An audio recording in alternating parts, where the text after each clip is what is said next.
ನಗರಸಭೆಯಿಂದನೂ ಅದೇ ಆರ್ಚ್ಗೂ ಇದೆಲ್ಲ ಮಾಡಿದ್ದಾರೆ, ಅದನ್ನು 8 ಲಕ್ಷ ಹಾಕಿದ್ದಾರೆ.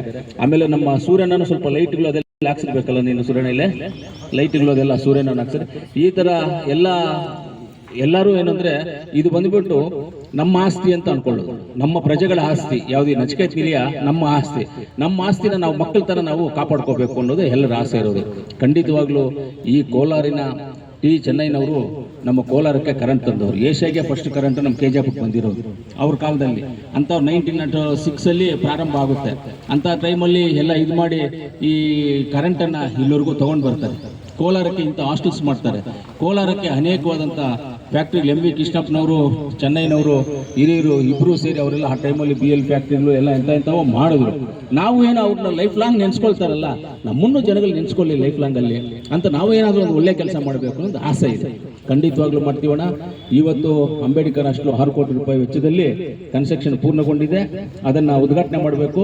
ಅದು ಮಾಡಬೇಕು ಅಂತ ಹೇಳಿದ್ರೆ ನಮ್ಮ ಸೋಷಿಯಲ್ ಡಿಪಾರ್ಟ್ಮೆಂಟ್ ಮಿನಿಸ್ಟರ್ ಆದಂಥ ಮಾದೇವಪ್ಪನವರು, ಹಾಗೆ ನಮ್ಮ ಜಿಲ್ಲಾ ಮಂತ್ರಿಗಳಂತ ಸುರೇಶ್ ಅಣ್ಣವ್ರನ್ನ ಎಲ್ಲರನ್ನು ಕರೆದು ಅದೊಂದು ಒಳ್ಳೆ ರೀತಿಯಲ್ಲಿ ಒಳ್ಳೆ ಅದ್ದೂರಿಯಾಗಿ ಅದನ್ನು ಉದ್ಘಾಟನೆ ಮಾಡಿ, ಅದಾದಮೇಲೆ ಮಾದೇವಪ್ಪ ಸಾಹೇಬ್ರಿಗೆ ಬಂದಾಗ ನಮ್ಮ ಕೋಲಾರ ಜಿಲ್ಲೆಯ ಸಮಸ್ಯೆಗಳೇನಿದೆ ಎಲ್ಲ ಹಿರಿಯರ ಜೊತೆಯಲ್ಲಿ ಕುಂಡ್ರಿಸಿ, ಎಲ್ಲೋ ಐಬಿನಲ್ಲೇ ಒಂದು ಜಾಗದಲ್ಲಿ ಕುಂಡ್ರಿಸಿ ಅವ್ರ ಜೊತೆ ಚರ್ಚೆಯನ್ನು ಮಾಡಿ, ಇನ್ನು ನಮ್ಮ ಕೋಲಾರಕ್ಕೆ ಏನು ನೆಸಿಟಿ ಇದೆ ಅನ್ನೋದನ್ನ ಅವ್ರ ಗಮನಕ್ಕೆ ತಂದು, ಅವ್ರಿಲ್ಲ ಅನ್ನೋದಿಲ್ಲ, ಅವ್ರು ಮಾಡೇ ಮಾಡ್ತಾರೆ ಮಾದೇವಪ್ಪನ. ಆ ಥರ ಮನುಷ್ಯ ಅವರು. ಆ ರೀತಿಯಲ್ಲಿ ಮಾಡಬೇಕು ಅನ್ನೋದು ಆಸೆ ನಮ್ಮಲ್ಲಿದೆ. ಖಂಡಿತವಾಗ್ಲೂ ಮಾಡ್ತೀವಿ. ನಮ್ಮೆಲ್ಲರ ಸಹಕಾರದಿಂದ, ಎಲ್ಲರ ಬೆಂಬಲದಿಂದ ನಾವೆಲ್ಲ ಯಾವತ್ತು ಒಳ್ಳೆ ಕೆಲಸ ಮಾಡ್ಕೊಡ್ತೀವಿ. ಆಮೇಲೆ ಕಾಂಟ್ರಾಕ್ಟ್ರಿಗೂ ಅಷ್ಟೇನಪ್ಪ, ಕೆಲಸ ತೊಗೊಂಡಿದ್ಯಾ, ಮಾಡ್ತೀನಿ ಅಂತ ಹೇಳಿದ್ಯಾ, ನೀನು ಮಾಡು.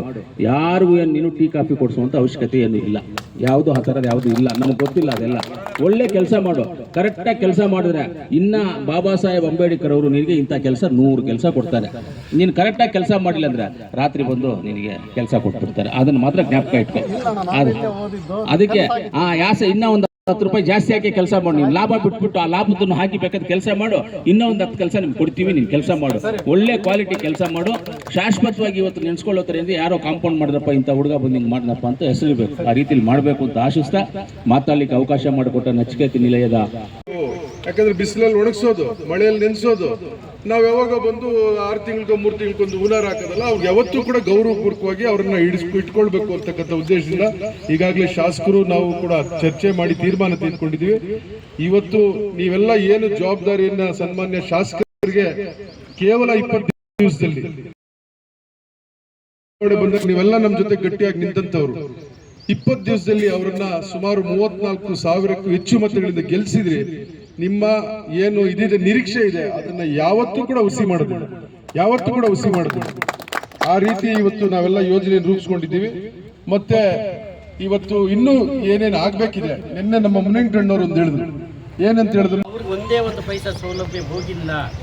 ಇವತ್ತೇನಾನ ಎಲ್ಲಾ ಸೌಲಭ್ಯಗಳು ಒಂದು ಮನೆಗೆ 5,000 ರೂಪಾಯಿ ಮಿನಿಮಮ್ ಸೌಲಭ್ಯ ನಾನು ಹೋಗ್ತಾ ಇರೋದು ಅಂತಂದಾಗ 70 ವರ್ಷಗಳ ನಂತರ ಪ್ರಾಮಾಣಿಕವಾದಂಥ ಸರ್ಕಾರ ಯಾರು ಮತ ಚಲಾಯಿಸಿದ್ದಾರೋ ಅವ್ರಿಗೆ ಆ ಸೌಲಭ್ಯ ತಲುಪ್ತಾ ಇದೆ. ಅದಕ್ಕೆ ಒಬ್ಬ ಗ್ಯಾರಂಟಿ ಅಧ್ಯಕ್ಷಗಳನ್ನ ಇಡೀ ರಾಜ್ಯದ ಎಲ್ಲ ಜಿಲ್ಲಾ ಕೇಂದ್ರಗಳಲ್ಲೂ ತಾಲೂಕು ಕೇಂದ್ರಗಳಲ್ಲೂ ಮಾಡಿದ್ದಾರೆ.